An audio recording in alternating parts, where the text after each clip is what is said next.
Awalnya gue rasa pengalaman ngelihat makhluk halus aja udah serem banget gitu. Tapi gue baru sadar ada hal yang lebih nyeremin dari hal itu. Yaitu ketika lo gak cuma ditampakin doang, tapi ternyata mereka ikut juga sama lo, bahkan sampai rumah.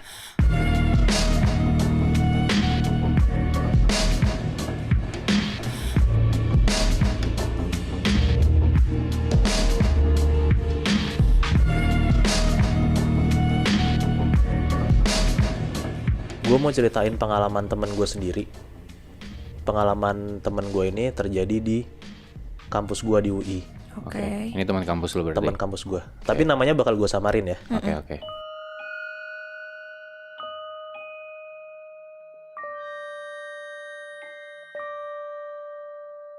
Temen gue ini namanya Ina. Ina itu tuh tergabung di klub atletik gitu di UI. Dan di hari itu Ina tuh lagi latihan buat atletik gitulah. Nah di klub atletik ini Ina tuh punya temen deket lah, namanya Haura. Oke. Haura, oke. Jadi Ina sama Haura tuh kalau misalnya latihan tuh sering bareng lah gitu. Mereka itu biasa latihan di stadion UI. Oke. Jadi kalau misalnya anak-anak UI tuh punya stadion, Syaf. Nah stadion itu gede banget dan kayak punya track atletik sendiri gitu loh. Oke. Nah singkat cerita, mereka udah kelar latihan, itu kelarnya jam 5:30 sore. Ina sama Haura habis latihan ke toilet dulu tuh. Nah jadi posisinya di toilet itu cuma mereka berdua doang. Oke. Nah pas mereka masuk kamar mandi, posisinya Haura itu nggak masuk ke biliknya. Dia berdiri kayak di depan wastafel gitu, depan kaca. Nah si Ina ini yang masuk ke dalam kamar mandi, pipis, ganti baju segala macem lah. Ina tuh karena emang rada ketakutan karena di stadion tuh udah sepi juga. Ina nanya ke Haura kayak, "Hau, lo masih di sana kan, tungguin gue ya," gitu. Karena kan posisinya kan sepi dan Ina juga takut kan. Ini jamnya jam berapa sih, Mike? Jam 5:30 sore. Oh, udah sore. Nah si Haura bilang, "Ya gitu, tenang aja," gitu. Pas si Haura itu nyaut, udah tuh si Ina beres-beres lagi di kamar mandi. Nah tiba-tiba lampu kamar mandi tuh mati. Wah. Oke. Dup, gitu, gelap lah tiba-tiba. Nah di situ kan si Ina posisinya di dalam bilik kamar mandi dong. Nah Ina tuh kayak langsung ngomel gitu ke Haura kayak, "Hau, lo anjing yang bercanda lah, gila gitu. Orang di sini udah sepi, ngapain sih lo mati-mati lampu gitu." Ngoceh-ngoceh segala macem. Nggak disautin sama Haura. Nah di situ posisinya tuh Ina kayak celananya tuh masih turun gitu loh abis pipis. Dia tuh pelan-pelan kayak ngebuka pintu kamar mandinya. Dia ngelongo keluar gitu, kayak lihat ada tuh emang ada Haura gitu berdiri kayak, "Hau, lu gila lu, gue tonjok lo ya, hidupin gak lampunya sekarang," gitu. Nah tapi tetap aja posisinya Haura diem aja, nggak ngomong sama sekali. Nah pas lagi gelap kayak gitu, si Ina ngomong lagi, "Hau, hidupin lagi dong please lampunya," gitu. Tiba-tiba hidup tuh lampunya. Pas lampunya hidup, orang yang Ina lihat di depan kaca itu hilang tiba-tiba. Wah, anjing. Ina kaget dong. Nah pas Ina nengok ke samping, ternyata ada Haura lagi ngidupin lampu. Dan Haura tuh ngomong, "Nak, lu ngapain deh gelap-gelapan di sini?" Nah di situ Ina langsung kaget tuh, takut banget dia. Karena berarti yang munggungin Ina, yang Ina lihat dan yang Ina anjing-anjingin tadi bukan Haura dong. Haura kan dari luar kan abis ngidupin lampunya. Iya. Nah di situ tuh Ina takut banget dan Ina nggak berani ngomong lah ke siapa-siapa akan apa yang Ina lihat tadi. Sampai Haura pun juga Ina nggak cerita. Oh, oke. Nah malamnya Ina nyampe rumah, Ina tuh ketakutan banget gitu. Dia nyampe rumah, dia sholat, dia berdoa pun juga bukan karena emang dia mau sholat dan berdoa gitu lebih, Chef. Dia sholat dan berdoa karena dia takut. Karena ada kejadian tadi gitu loh. Nah di malam itu yang biasanya tuh Ina kalau misalnya tidur tuh selalu matiin lampu. Nah tapi karena ada kejadian tadi tuh Ina ngidupin lampunya pas tidur. Dia nggak berani matiin lampu. Masih ketakutan dia? Masih ketakutan. Ina hidupin lampunya, Ina nyoba merem. Pas Ina mau nyoba tidur, kayak ada suara saklar lampu dimatiin gitu lebih, Chef. Kayak krek gitu. Dan ternyata bener lampunya Ina mati. Anjing. Di situ. Sampai akhirnya dia tuh nyoba buat melekin mata dia karena dia takut banget kan. Dan pas dia nengok ke arah saklar lampu itu, ternyata yang dia lihat adalah bundanya lagi matiin lampu gitu. Nah bundanya masuk ke kamarnya karena biasanya kan Ina kalau tidur matiin lampu kan. Pas Ina lihat itu bundanya, Ina langsung nanya lah, "Kenapa bunda?" gitu. Bundanya jawab kayak, "Oh enggak apa-apa, nah kirain bunda Ina belum tidur karena lampu kamar Ina masih nyala, makanya bunda masuk," gitu. Nah udahlah, habis itu bundanya bilang, "Ya udah Ina tidur lagi ya, bunda matiin aja lampunya ya," gitu. Terus Ina bilang, "Iya bun," gitu. Bundanya keluar, Ina udah sendiri di kamar dong. Nah Ina tuh langsung buru-buru lagi ngidupin lampunya karena dia ketakutan Bi, Syaf. Ina bangun, Ina hidupin lagi lampunya, Ina balik lagi ke kasur. Nyoba lagi tidur tuh.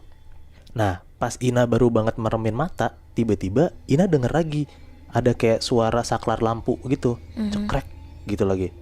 Pas Ina melek, ternyata lampu kamarnya dimatiin lagi.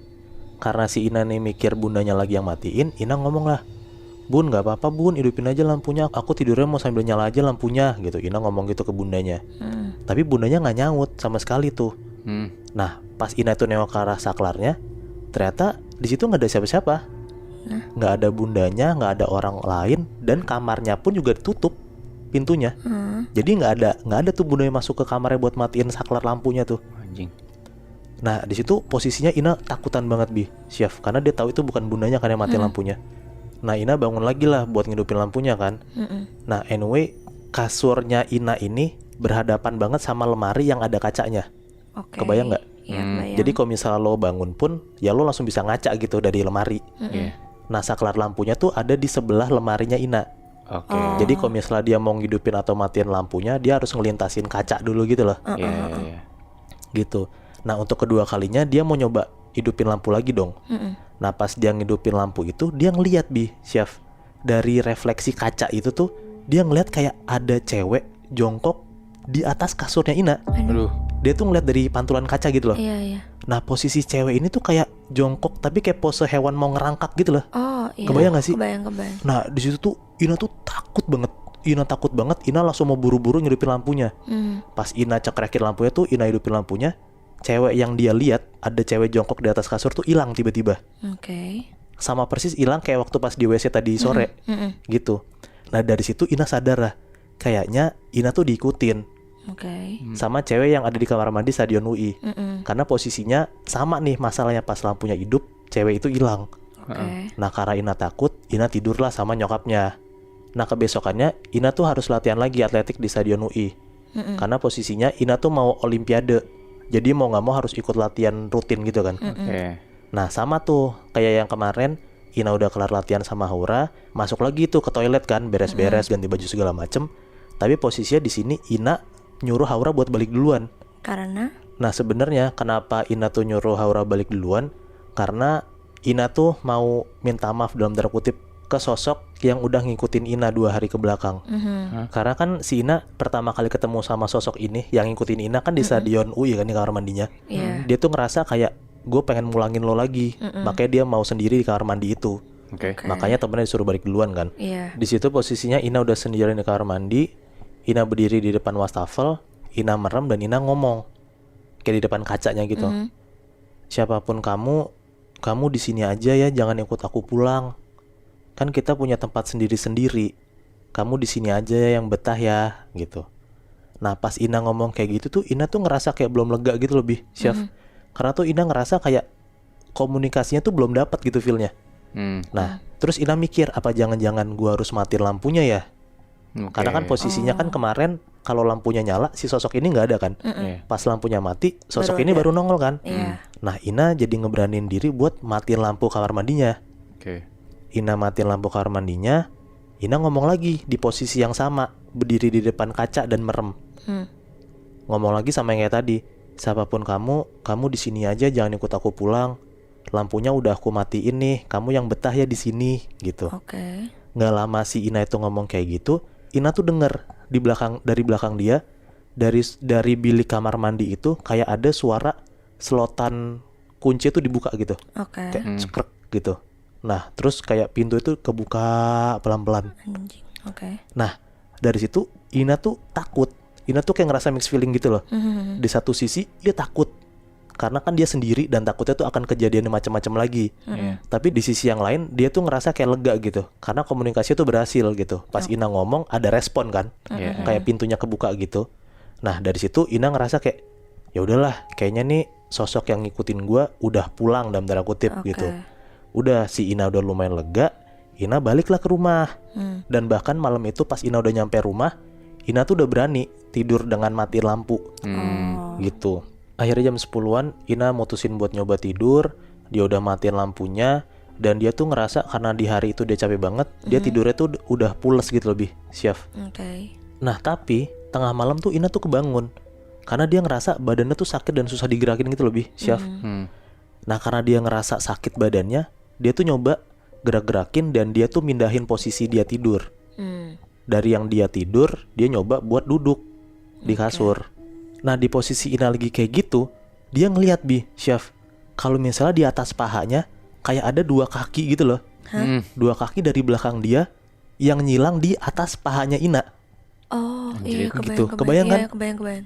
Nah nggak berhenti di situ aja Syaf, kan tadi lo inget kan posisi Ina itu tidur, kasurnya tuh berhadapan sama lemari yang ada kacanya kan. Iya. Jadi pas posisi dia duduk itu, dia bisa ngaca kan ke depannya kan, langsung benar. bisa ngeliat kan. Iya. Di situ Ina ngeliat pakai mata kepalanya sendiri dari pantulan kaca. Yang Ina lihat adalah ada sosok kuntilanak yang meluk dia dari belakang, Idih. dan kedua kaki yang nyilang di atas pahanya Ina itu adalah kaki dari kuntilanak yang di belakangnya Ina. Anjir. Di situ Ina histeris, ketakutan, dan di situ Ina tahu kalau misalnya dia belum berhasil mulangin si sosok yang ngikutin dia dari kemarin ini. Akhirnya di situ Ina ngeberanin diri buat cerita semuanya apa yang kejadian sama dia ke bundanya. Nah singkat cerita, kebesokannya dia sama bundanya pergi ke ustadz di dekat rumah dia. Oke. Nah di situ kayak si Ina ceritain lah semua kejadian ke ustadznya, dan ternyata ustadznya bilang bener lah kalau misalnya sosok yang ngikutin Ina ini adalah sosok kuntilanak yang emang tinggal di kamar mandi Stadion UI. Di situ ustadznya bilang lah kenapa si Ina ini bisa ditempelin sama si sosok kuntilanak ini, karena si setan ini ngerasa energinya dia sama energinya Ina tuh sama-sama negatif gitu lebih, Syaf. Karena pas awal di kamar mandi, inget kan lo cerita gue, Ina tuh kayak bentak-bentak segala macem. Oh ya, marah-marah ke Iya, Haura. kan Ina tuh kan ngeluarin aura negatif kan, dan ternyata yang Ina marahin itu juga bukan Haura kan, Chef? Iya. Si sosok setan ini kan. Nah karena kejadian itulah si setan ini ngerasa aura negatifnya dia sama Ina itu sama. Oh. Jadi bukan karena Ina ngelakuin kesalahan apapun, tapi justru karena si setan ini ngerasa auranya dia sama auranya Ina sama-sama negatif. Anjir, berarti gara-gara si setannya ngerasa cocok gitu kan sama Iya, si Ina. bener. Bangsat. Serem ya.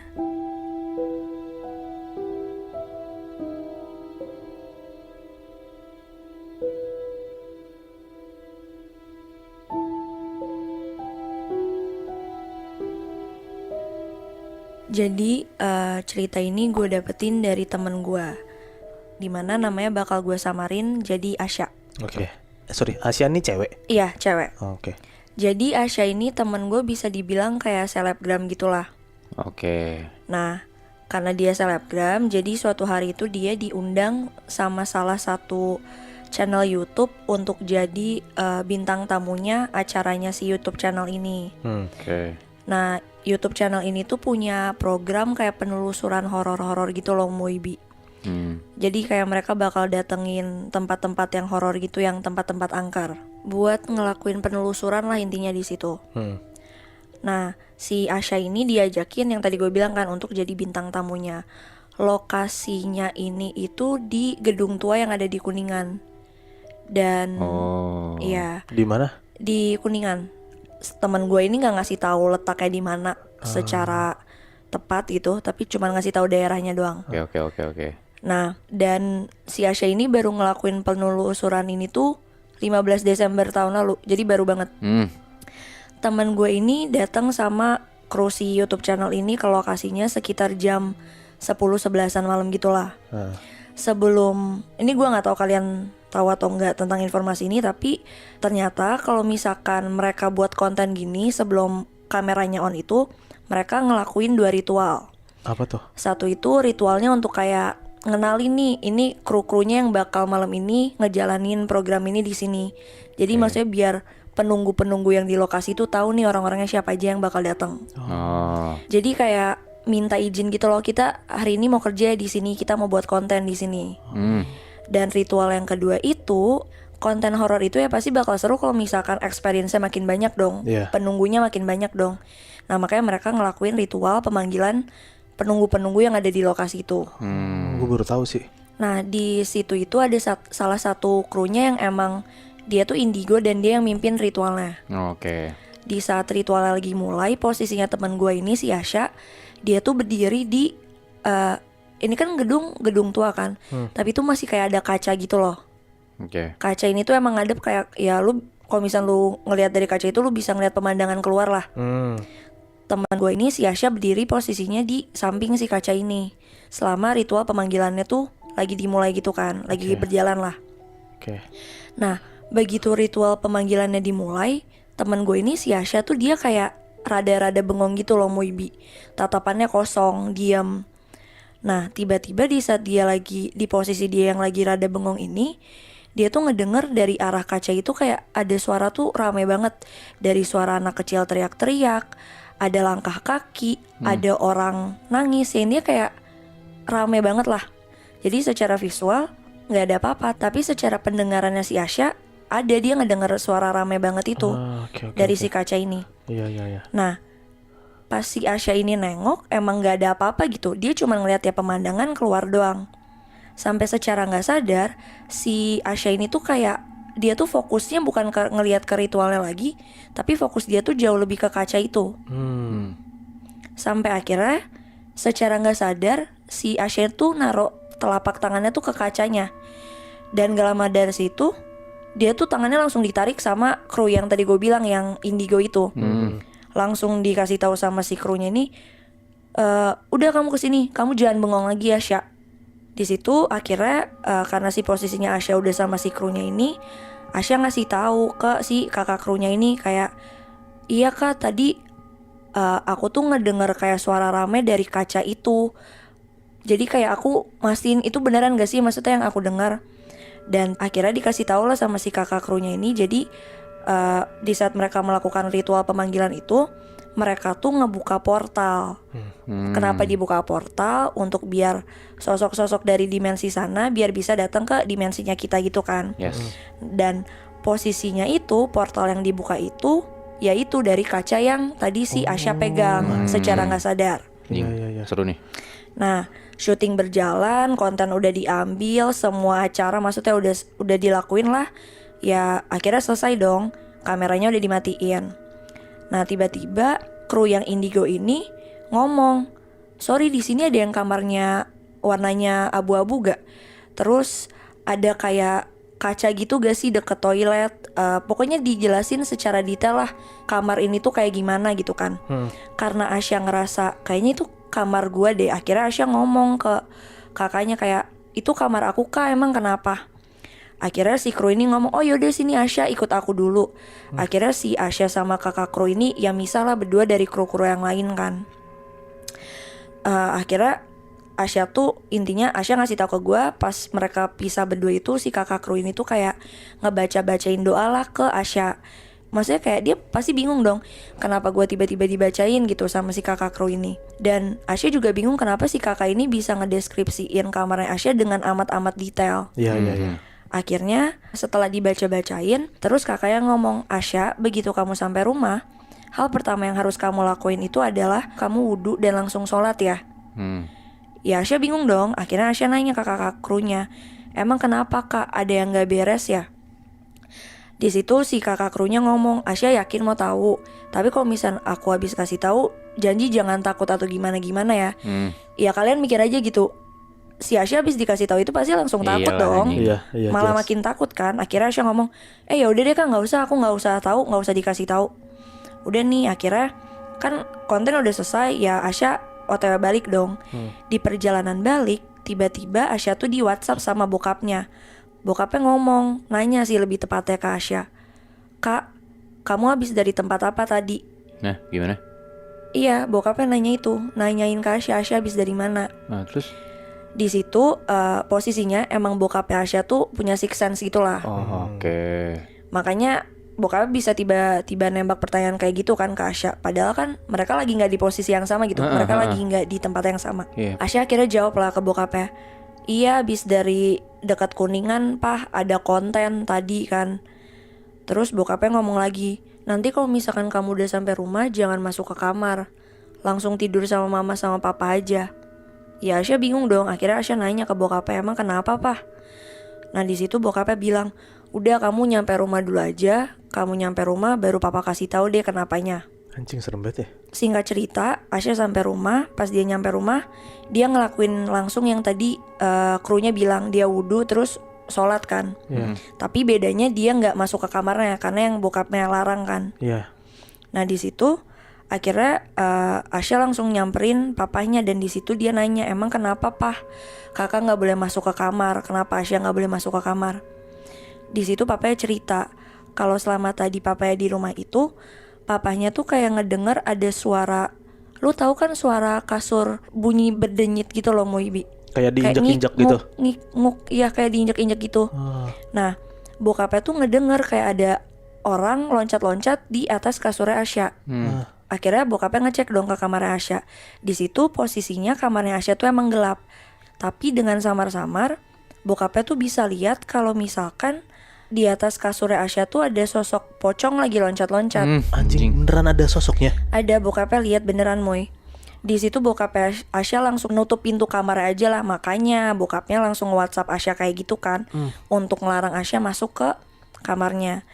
Dan ternyata itu tuh nggak berhenti di situ aja. Kayak setiap beberapa menit sekali dari kamarnya Asya, bokapnya tuh bisa dengar ada barang jatuh lah, suara orang nangis, ada orang kayak jalan. Anjir. Sampai akhirnya terakhir kali ditengok sama bokapnya gitu ke kamarnya, bener aja di kamarnya Asya tuh ada belasan setan dengan bentukan yang beda-beda. Kayak bokapnya ngomong ada anak kecil Belanda lagi nangis, ada hantu perempuan hamil duduk di atas lemari bajunya Asya, ada pocong yang tadi loncat-loncat, dan lebih dari itu gitu yang bokapnya lihat. Akhirnya setelah bokapnya cerita, Asya juga cerita apa yang dialamin selama di lokasi syuting tadi konten kan ke bokapnya. Karena tahu kayak gitu, akhirnya Asya mutusin untuk nelfon si kru yang Indigo itu, ngasih tahu lah yang bokapnya tadi ceritain gitu kan. Nah di hari yang sama, di malam yang sama juga, krunya nggak lama kemudian datang. Dan karena emang kebetulan kakaknya juga bisa lah dalam hal pengusiran, pembersihan hal-hal mistis gitu. Nah setelah kakak krunya datang, dilakuin pembersihan, pengusiran gitu, akhirnya di situ si krunya tuh ngasih tahu lah kenapa belasan setan itu ada di kamarnya Asya, kenapa bokapnya ngedengerin bermacam suara itu. Karena jadi di saat, ingat kan tadi gue bilang pas yang di lokasi gedung tua itu kan mereka melakukan ritual untuk pemanggilan, yang dimana mereka harus ngebuka portal biar sosok-sosok itu bisa datang ke dimensi kita kan. Nah ternyata di saat portal di gedung itu lagi dibuka, portalnya tuh somehow connect juga ke kamarnya Asya. Apa karena Asya megang? Nah kata kakak krunya tuh karena Asya megang, nyentuh.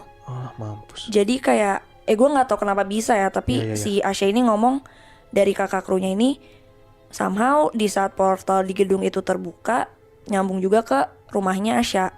Makanya si sosok belasan setan itu ya muncul lah di kamarnya Asya, dan ya bisa dibilang ngegangguin Asya gitu dan bokapnya.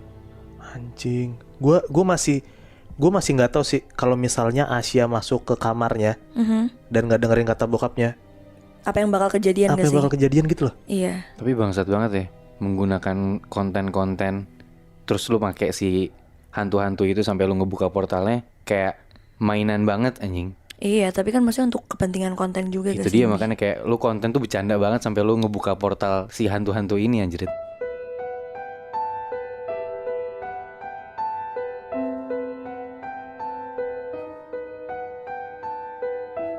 Oke, cerita yang gue ceritain ini kejadian sekitar tahun 2017. Oke. Ada satu cowok namanya Akmal. Si Akmal ini baru balik dari daerah Magelang, Jawa Tengah.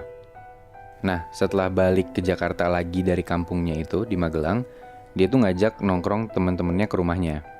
Si Akmal ini kayak bawa oleh-oleh gitu loh, sekalian nongkrong sama teman-temannya. Oke. Mereka ini nongkrong bertiga, Akmal, Jordan, sama Oki. Oke. Terus si Akmal ngomong, nih oleh-oleh buat kalian. Dan lu tahu apa yang dikeluarin si Akmal? Apa? Akmal ini ngeluarin rokok kemenyan. Oke. Ada ya rokok kemenyan? Ada, lu nggak tahu ya? Jadi Nggak. di Jawa tuh kayak banyak lah, maksudnya lu tahu kan kalau di Jawa tuh banyak rokok-rokok yang kita nggak tahu mereknya, tapi banyak juga rokok-rokok yang udah diisi sama kemenyan gitu loh. Jadi kayak kalau lu bakar tuh wangi. Iya tahu, gue tahu. Nggak pernah tahu lo ya? Nggak tahu. Jadi itu kayak pokoknya rokok-rokok gitu. Ya orang-orang Jawa biasanya pada pada ngebakar si rokok ini. Dan emang biasanya si rokok kemenyan ini dipakai buat ritual-ritual gitu, Muisyaf. Gitu. Ya cuman beberapa orang ngerasa ada yang kayak oh ini buat casual smoke aja. Ngerti. Tapi biasa dipakai buat ritual. Oke. Nah, dikasih tuh masing-masing ke Oki sama Jordan sebungkus. Terus di situ Oki bilang, bakar rokok gini mah nggak bisa sembarangan. Karena yang tadi gue bilang kan, Iya. orang-orang tuh banyak yang pakai rokok kemenyan buat ritual. Iya. Cuman si Akmal bilang kayak apaan sih orang rokok biasa doang, santai aja kali gitu kan. Terus ya udah tuh dari situ mereka nongkrong. Singkat cerita mereka nongkrong di teras depan rumahnya si Akmal ini sampai sekitar jam 12-an malam. Dan di situ rokok mereka masing-masing habis. Rokok si Oki dan rokoknya Jordan pribadi. Belum ngebakar rokok yang kemenyan. Oke. Oke.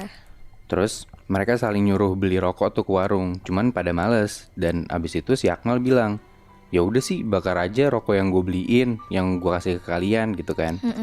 Akhirnya udah tuh karena mereka nggak punya pilihan, ya udahlah mereka ngebakar rokok kemenyannya. Nah anyway soal rokok kemenyan ini, jadi tuh gue juga pernah sebenarnya gue ngerokok terus gue olesin sama menyan. Nah jadi tuh kayak menyannya lu taruh di ujung rokoknya, itu aja kalau lu bakar tuh udah cukup nyengat. Wanginya. Nah, wanginya. Nah, apalagi rokok yang udah ditaruh menyan dalamnya. Iya, bener-bener. Kalau ini kan dari awalnya udah ditaruh di dalamnya kan. Kalau yang gue coba tuh gue ngolesin doang. Iya. Berarti senyengat itu dong pas dibakar. Betul. Dan bahkan gak cuma 1 batang doang. Ini 3 batang langsung. Karena kan mereka bertiga kan. Jadi mereka ngebakar 3 batang rokok menyan masing-masing. Udah tuh, mereka ngerokok, ngobrol, dan habislah tuh sebatang mereka masing-masing. Sampai sekitar jam 1-an, mereka tuh ngerasa kayak ada hawa-hawa yang gak enak. Salah satunya tuh dari bau kemenyan di rumah Akmal yang gak hilang-hilang.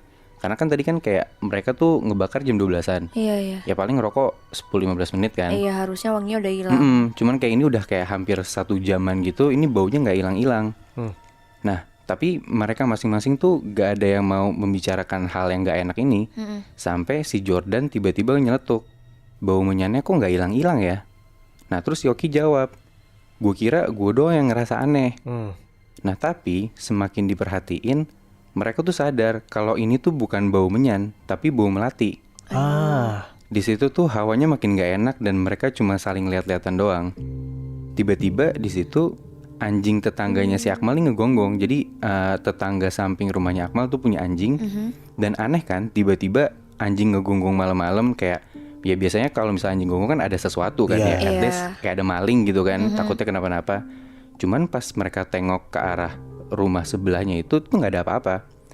Semenit 2 menit itu anjing tetangganya ngegonggongnya tuh nggak berhenti-berhenti. Akhirnya si Akmal samperin lah si anjing itu.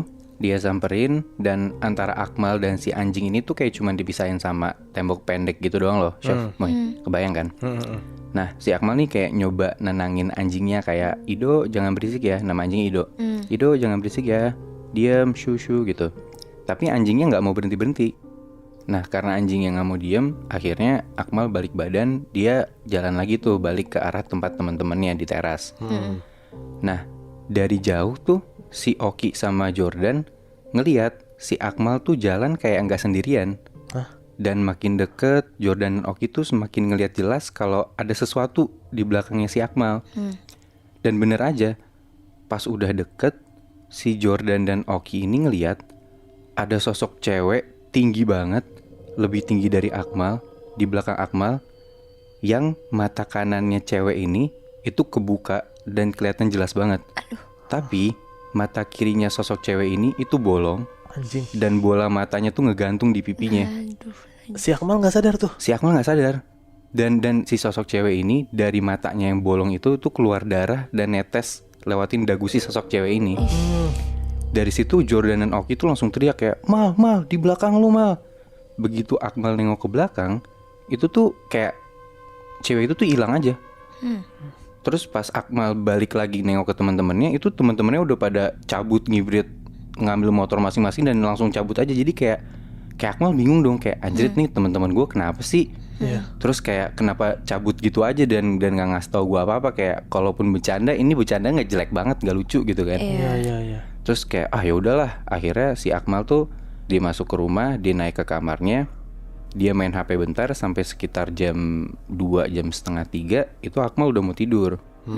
Tiba-tiba pas Akmal mau tidur itu, dia ditelepon sama Jordan, salah satu temen yang nongkrong tadi. Iya. Pas Akmal angkat teleponnya, itu Jordan udah kayak suaranya panik banget. Akmal bingung dong. Terus di situ Akmal nanya ke Jordan kayak, "Lu kenapa, Dan?" Akhirnya di situ dengan agak mulai tenang, si Jordan ngasih tahu lah, dia cerita apa yang dia alamin. Jadi ternyata Jordan tuh bilang kalau pas dia lagi nyetir motor balik dari rumahnya Akmal ke rumahnya dia, itu tuh dia ngerasa kalau dia dengar suara cekikikan kenceng banget, gak berhenti-berhenti, dan lama-lama suara itu tuh ngecil. Kayak lu tau gak sih, Muy Syaf, kalau ada mitos yang kalau suaranya kenceng Itu jauh, dan Iya. sebaliknya kalau misalnya Iya. suaranya pelan sebenarnya deket. Iya. Iya. Nah, si Jordan tuh pernah dengar mitos itu juga, dan kayak Jordan tuh ngerasa makin merinding. Dan bener aja, pas Jordan ngelihat ke spion motornya, dia ngelihat kalau ada sosok cewek yang tadi Jordan lihat di belakangnya Akmal, itu melayang di belakangnya dia ngikutin Jordan. Anjing. Aduh. Terus Jordan ngasih tahu, terus dia deskripsiin si cewek ini badannya tinggi, matanya keluar sebelah berdarah-darah. Di situ pas denger itu tuh Akmal makin kesel, kayak dia bilang ke Jordan kayak, "Dan udahlah, udah malam nih, kayak gue udah mau tidur aja. Lo tuh nggak usah ngada-ngada, udah lo tadi ninggalin gue segala macem." Iya. Dari marah-marah itu Akmal langsung matiin teleponnya dan Akmal mau lanjut tidur. Nah tapi tiba-tiba di tengah Akmal tidur, dia tuh kebangun. Dan ternyata dia kebangun gara-gara dia denger HP-nya bunyi lagi. Oke. Dan kali ini ternyata yang nelpon dia itu Oki, temen yang satu lagi. Iya. Akmal ngelihat jam di HP-nya dia itu tuh posisinya kayak udah hampir jam 4 pagi. Pas dia angkat, Oki langsung kayak kedengeran ketakutan gitu, kayak, bangsat mal, gue digangguin."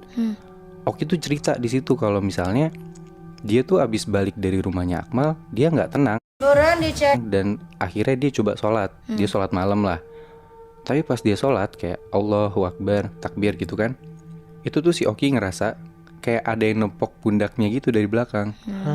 Di situ tapi Oki masih ngerasa kayak nggak panik, dia coba berusaha tenang. Terus dia ruku, dia berdiri lagi, itidal, Sami Allahu liman hamidah. Tiba-tiba dari kupingnya si Oki ada yang bisikin, Sami Allahu liman hamidah. Dan suaranya suara cewek. Di situ Oki langsung batalin sholatnya, dia loncat ke tempat tidur dan dia langsung nelpon Akmal. Akmal makin bete di situ, kayak, "Duh, udah dong, gue udah cuma pengen tidur, kalian gangguin orang lain aja deh." Karena Akmal udah kesel banget karena kan dia udah digangguin sama Jordan sebelumnya, sekarang digangguin Oki gitu kan. Iya. Akmal matiin teleponnya lagi. Tapi gak lama setelah itu HP-nya Akmal bunyi lagi. Dan kali ini pas dia lihat HP-nya, itu adalah WhatsApp dari nyokapnya. Di situ nyokapnya ngechat bilang, "Mas, itu siapa yang gedor-gedor pintu subuh-subuh gini? Coba lihat." Si Akmal sih kayak nggak denger ada suara gedor-gedor pintu, cuman ya karena nyokapnya udah ngomong, ya udahlah diturutin aja gitu kan. Iya. Akhirnya Akmal keluar dari kamar, dia ke depan. Pas nyampe ke pintu, emang ada suara gedor-gedor. Tapi begitu Akmal buka pintunya, itu dia nggak lihat ada siapa-siapa.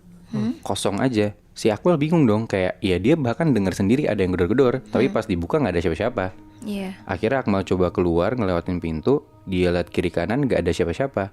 Dan tiba-tiba anjing tetangganya yang tadi, si Ido, itu gonggong lagi. Nah di situ Akmal tuh perasaannya udah mulai nggak enak, karena di saat yang bersamaan Akmal tuh ngerasa kayak ada orang yang berdiri di belakang dia. Dan di saat itu juga Akmal tuh ngerasa kayak ada sesuatu yang netes di atas kepalanya dia. Dia pegang kepalanya, pas dia lihat tangannya si Akmal ini, itu tuh darah. Anjing. Begitu Akmal nengok ke atas, bener aja ada sosok cewek yang tadi diceritain sama Jordan dan Oki. Dengan posisinya, si sosok cewek ini itu nunduk ngedeketin mukanya ke arah Akmal. Anjing. Dan bola matanya tuh ngegantung persis depan mukanya Akmal.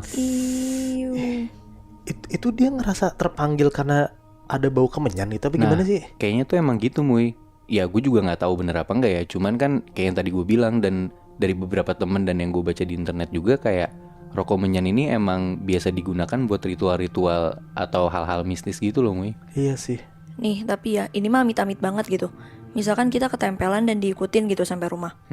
Kalau kita nggak punya kenalan orang pintar atau gak ustadz, kira-kira apa ya hal pertama yang mesti kita lakuin untuk ngusir setan yang ngikutin kita?